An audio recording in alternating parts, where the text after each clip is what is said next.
My annotated bibliography was for the National Geographic Book of Animal Poetry. Um, it's a collection of animal poems illustrated with National Geographic photos.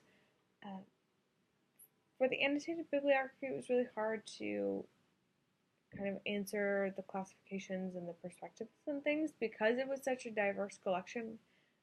There are 200 poems in the collection done by J. Patrick Lewis, who's a United States Children's Poet Laureate.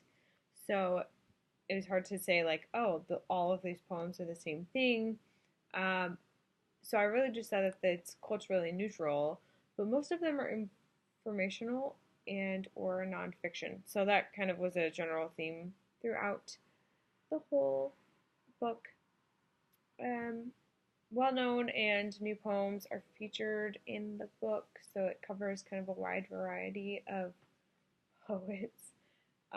And the book covers animals of all types, from big to little to creepy crawly and beyond, organized by category. So I picked the poem Animals, which is the very last poem in the book, and it is by Walt Whitman. I thought that this poem would just really kind of exemplified what the book was about and also kind of human nature versus animal nature. So I will read it to you now.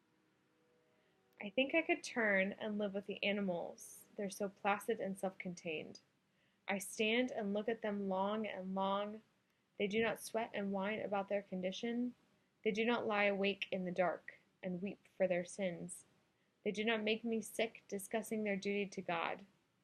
Not one is dissatisfied. Not one is demented with the mania of owning things. Not one kneels to another, nor to his kind that lived thousands of years ago. Not one is respectable or industrious over the whole earth.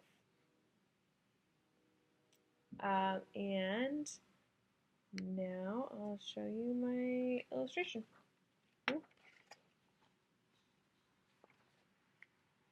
If you can see it. I am a terrible drawer, so forgive the artwork.